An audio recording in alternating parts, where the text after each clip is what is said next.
Post অফিসে টাকা রেখে প্রতারণার অভিযোগ। আসানসোলের সালানপুর ও হিন্দুস্তান কেবলসের দুই পোস্ট অফিসের বিরুদ্ধে প্রতারিত গ্রাহকদের অভিযোগ বেশ কয়েকজন গ্রাহক নিজের কর্মজীবনের অর্থ সঞ্চয় করে জমা করে রেখেছিল পোস্ট অফিসে। তারপর গ্রাহকরা জানতে পারে যে তাদের সঞ্চয় করা জমা রাখা টাকা পোস্ট অফিসে জমা পড়েনি।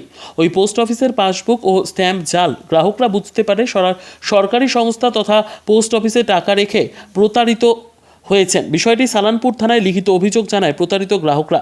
ঘটনার তদন্ত শুরু করে সালানপুর থানার পুলিশ।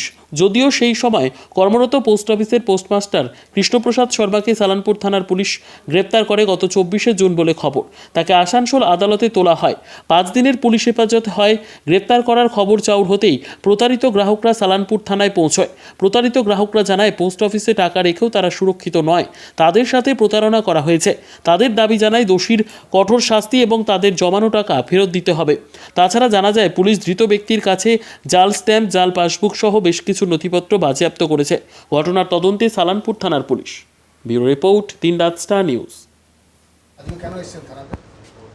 ওই কৃষ্ণা ঠাকুরকে আমরা টাকা দিয়েছিলাম, আর আমরা কি জানি যে এরকম এগুলো তো ফ্যাক্ট বলছে।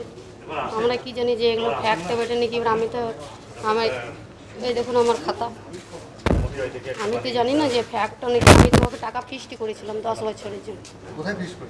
ওই পোস্ট অফিসে, ওই কৃষ্ণা ঠাকুরকে দিয়ে পড়ে। কি পোস্ট অফিসটার নাম? কেবেলসে পোস্ট অফিসটা। হ্যাঁ, এখন এগুলো যেখানেই যাচ্ছি কেবেলসে দেখাচ্ছি, ও বলছে যে এগুলো তো ফ্যাক্ট, এগুলো তো জালি বেটে। আর সালানপুরে একবার গেলাম তো ওইখানেও বলছে যে এগুলো ফ্যাক্ট। তো কৃষ্ণা ঠাকুরকে ধরো আর ধরে পরে ওর কাছ থেকে টাকা নাও, এরকম বলে দিচ্ছে। আমি এটা কী করবো তাহলে? যখন আমরা টাকা জমা দিয়েছিলেন তিনি কি পোস্টমাস্টার ছিলেন? হ্যাঁ, পোস্টমাস্টার ছিলেন। আপনাদের খাতাতে সই ফই সব কিছু করেছিলেন? উনি করেছিলেন না কি করেছিলেন, এবারে ওকে আমরা টাকা দিতাম। এবার ও করতো কি না করতো, কোথায় জমা দিত না করতো, সেটা আমরা কি করে বলবো? এখন আপনারা যখন যাচ্ছেন কি বলছে? ওগুলো ফ্যাক্ট বলছে, আর কি বলছে। কত টাকা দিয়েছি? আমি 1 লাখ টাকা দিয়েছিলাম 10 বছরের জন্য, ফিস্টি করেছিলাম। কি চাইছেন এখন? কি চাইছে না, আমাদের টাকা দিয়েছি, টাকা চাই। কি চাই? উনি কি অ্যারেস্ট হয়েছেন? হ্যাঁ, অ্যারেস্ট হয়েছে, অ্যারেস্ট হয়েছে। আর তারপরে বলে এই খবর পেয়েছিলাম যে যাদের যাদের টাকা আছে তাদেরকে পুলিশ থানাতে ডাক করেছে, তার জন্য আমরা এসেছি। আপনার নাম? আমার নাম মারফা খাতুন। ঘটনাটা এটাই হচ্ছিল, আমরা পয়সা পোস্ট অফিসে ইনভেস্ট করেছিলাম। সেই ইনভেস্ট কাউন্টার থেকে আমরা পয়সা দিই এবং সেখান থেকে পয়সা আমরা বই আমাদের 2 দিন বাদে দেয়। সেই হিন্দুস্তান কেবলস পোস্ট অফিসে তখন কৃষ্ণদাস সর্বা সেই কাউন্টারে বসতো, সে আমাদেরকে বইগুলো দিত, আমরা নিয়ে আসতাম। কিন্তু বিগত কিছুদিন পরে যখন আমরা আবার তুলতে গেলাম তখন পোস্ট অফিস বলছে এটা পুরো ফ্রড, জালি, স্ট্যাম্প জালি, সব কিছু জালি, কিন্তু বই টই সব অরিজিনাল রয়েছে। তাহলে আমরা সাধারণ মানুষ, আমার ভেতরে যদি হার্টের প্রবলেম থাকে, ডাক্তার ছাড়া কি আমি নিজে বুঝতে পারবো যে স্ট্যাম্পটা অ্যাকচুয়াল স্ট্যাম্প না স্ট্যাম্প? আমরা তো সাধারণ মানুষ। এইভাবে আমরা প্রতারণা হয়েছি। কোন পোস্ট অফিসের ঘটনা? এটা হিন্দুস্তান কেবলস পোস্ট অফিসের ঘটনা।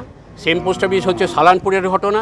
এই দুটো পোস্ট অফিসের মেন ঘটনার মধ্যে টোটাল যা শুনেছি আমি, আমার কাছে যেগুলো আছে 8 কোটির ওপর স্ক্যাম হয়েছে। সেটার ব্যাপারে ঊর্ধ্বতন কর্তৃপক্ষ, পোস্ট অফিসে যারা আসানসোল ডিভিশনে যাদের আছে তাদেরকে চিঠি চাপটি করা হয়েছে। তারা কিন্তু কোনো উত্তর, কোনো সদুত্তর কিচ্ছু দেয়নি। আমরা এখন মৃত্যুর মুখে পড়ে রয়েছি। তার জন্য আমরা সেন্ট্রালে যারা আছেন, মিনিস্টার, প্রাইম মিনিস্টার, স্টেটে মমতা মুখোপাধ্যায়, সবাইকে আমরা এই ব্যাপারে জানিয়েছি যাতে আমাদের সুরা হয়ে আমরা পয়সা পাই। আপনার কি সালানপুরেও খাতা ছিল?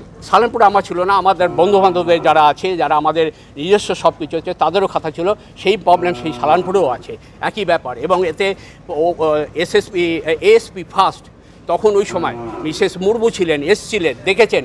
উনি বলেছে করে টোরে দিয়ে উনি চলে গেলেন। আমি যখন চিঠি করলাম তার 4 দিন পরে উনি আবার শুনলাম কলকাতা ট্রান্সফার। অভিযোগটা কার বিরুদ্ধে?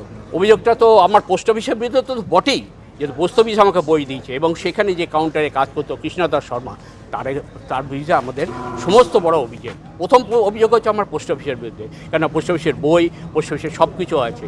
যদি সেই থাকা, যদি পোস্ট অফিস যদি বলে এটা ফ্রড, তাহলে আজ কালকেও তো আমাকে একটা বই বলতে পারে ফ্রড অন্য কোনো ইয়েতে। সেখানে কীভাবে প্রমাণিত হচ্ছে যে আমি ফ্রড না ফ্রড না? আপনি কত টাকা প্রতারিত হয়েছেন? আমি 2,39,00,000 টাকা। কি চাইছেন এখন? আমি আমার টাকা না পেলে আমি মৃত্যুর মুখে চলে যাব। কতজন এমনি হয়েছে, কতজন হয়নি? মোটামুটি এখানে টোটাল যা সালানপুর আর আমাদের হিন্দুস্তান কেবলস মিলে 8 কোটির ওপরে স্ক্যাম হয়েছে এবং এর মধ্যে ইনভলভ মোটামুটি 80 থেকে 90 জনের মতো আছে, তারও বেশি।